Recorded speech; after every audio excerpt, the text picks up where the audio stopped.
This lesson is on inverse relations and functions. This is from section 1.7 in your book. So let's start. We have two tables. We have table 1 and table 2. Table 1 has x and y values. We have x is equal to 1, 2, 3, 4. Y is equal to 2, 4, 6, 8. For table 2, we have x equal to 2, 4, 6, 8, and y is equal to 1, 2, 3, 4. So if we compare these two tables, if we looked at what sort of relationship they have to each other, we would first of all notice that, well, for table 1's x values, those all show up in our y from table 2. Similarly, our table 1 y values, 2, 4, 6, 8, all become our table 2 x values. So what we're doing here is we're swapping. We have our x values from table 1 becoming y values for table 2, and our y values for table 1 becoming all our x values for table 2. The way that we describe when this sort of thing happens is by calling it an inverse relation.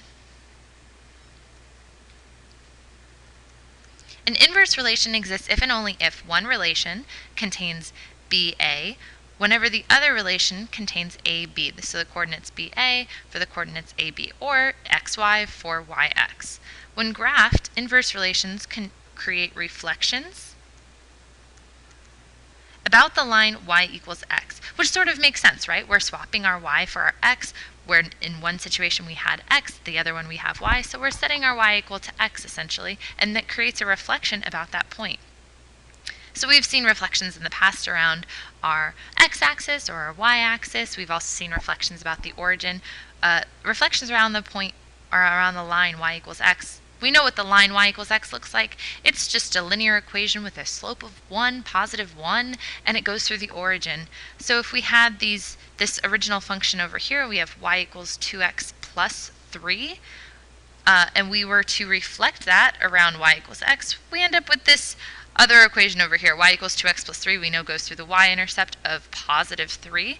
And if we look at the inverse relation, then our x-intercept is where our y-intercept was, which sort of makes sense if we think about it.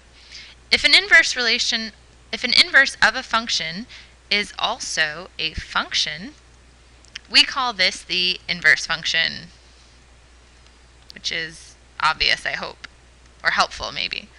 So the inverse function is written as f to the negative 1, and we read this as f inverse. In order to determine an inverse function, all you do is swap the variables and then simplify. So whenever you had an x before, you're going to write a y for that. Whenever you had a y before, you're going to write an x for that. And then you want to leave your equation in an equation that makes sense to write for a line, so you would normally simplify that to y equals. In order to determine if the inverse of a function creates a function, we use the horizontal line test.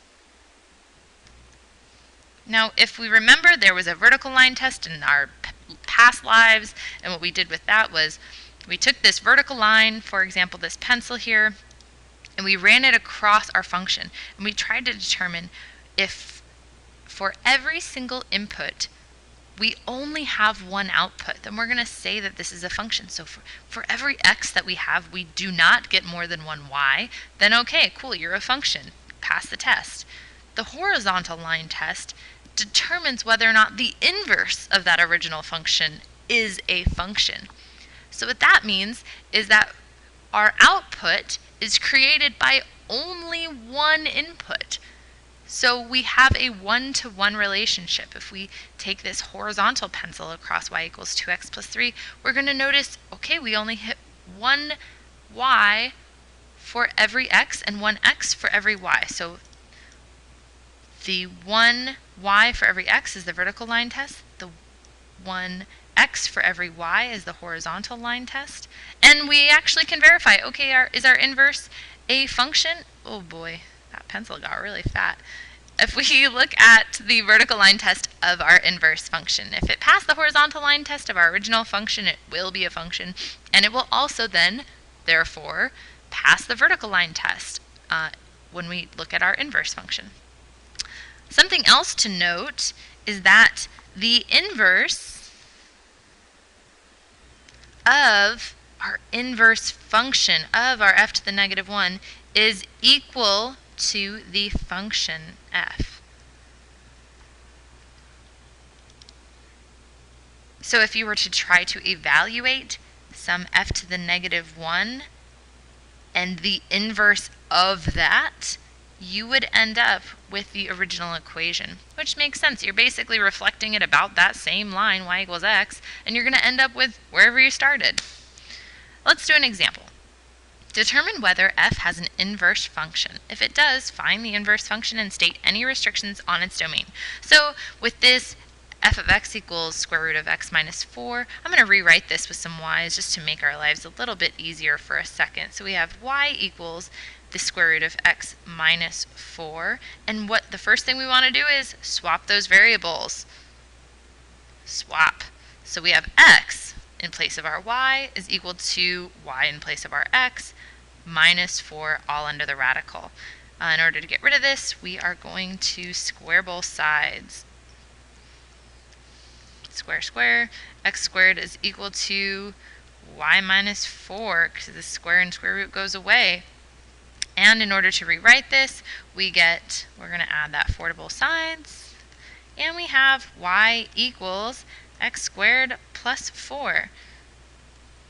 If we rewrite that, this is actually f to the negative 1 of x is equal to x squared plus 4. And this is going to exist everywhere. We don't have any locations where this f to the negative 1 is going to cause a problem. It's going to exist from negative infinity to positive infinity. But what about our original function? Our original function, what was the domain of that? We had some area, x minus 4 has to be greater than or equal to 0. Has to be greater than or equal to 0. So in order to solve for x, you get x is greater than or equal to 4. So our domain for f of x is only x is greater than or equal to 4. If we plot this, that f of x equals square root of x minus 4, it looks something like this, right? Where we're starting at this x is equal to 4, we're moving to the right, and it's sort of like half of a parabola over the x, but with nothing in the negative side. And so if we were to look at the reflection of that around y equals x, we have to get the same thing in order for it to be an inverse. So this needs to look like this.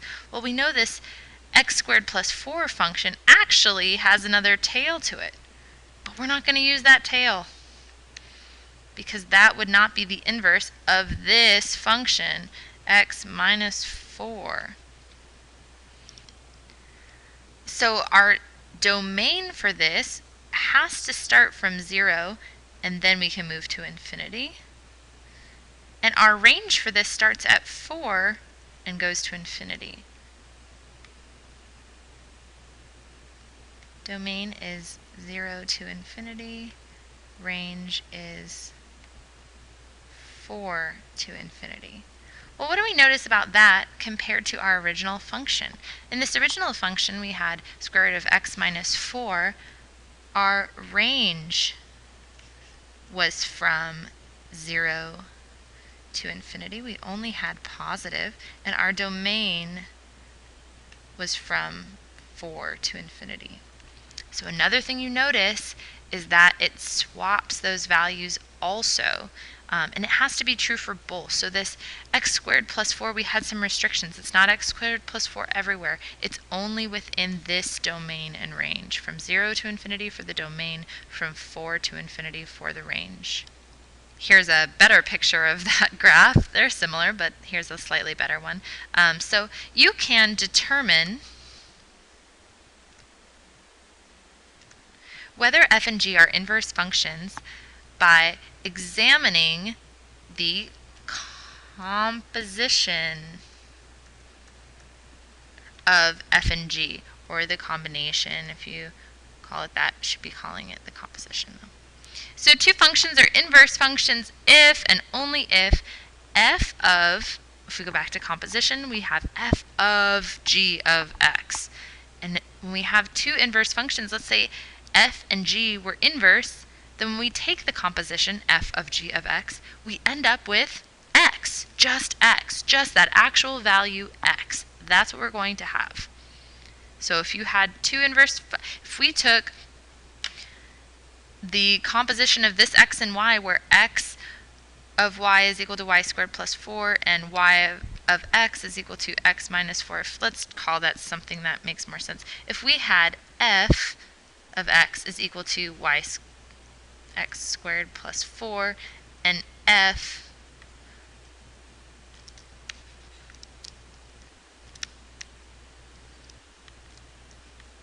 of x to the negative 1, the inverse of f is equal to x minus 4 under the radical, then if we were to take the f of the f inverse, we're going to get x. Show that, let's do an example, show that f of x is equal to 6 over x minus 4 and g of x is equal to 6 over x plus 4 are inverse functions. So first what we're going to do is find f of g of x, and then we're going to find g of f of x. This is going to determine, if we end up with this value x, whether or not they were inverse functions. So for f of g of x, we start out with writing the f of x equation, except we're going to put a parentheses where we had our variable so that we can fill it in with our other function. That's how composition works, if we recall. So 6 over the variable becomes g of x, 6 over x plus 4, and then that minus 4. And so our 4's are going to cancel out. We're going to get 6 over x. In order to get rid of this x, we multiply by whatever is in the denominator of our denominator. So we're going to multiply everything by x over x, and we get 6x over, x is crossed out, 6, and then we have 6x over 6, which means we have x. Check. So far it looks like it's good. We also have to check that the other one holds true. So if we have 6, that's not g of x, 6 over the variable plus 4, and then we're evaluating this one, this is g of x, g of f of x, we're evaluating this at 6 over x minus 4. So again, what we need to do to get rid of the denominator in the denominator is multiply by it. So we have 6 plus 4 over 6, 6 over 6 over x minus 4. And then this entire quantity is going to be multiplied by x minus 4. You guys can work all this out. I'm going to try not to make this video too long, but we end up with x minus 4 plus 4. Those 4's are going to cancel out. We're going to end up with x. So check. Yes, this is a function.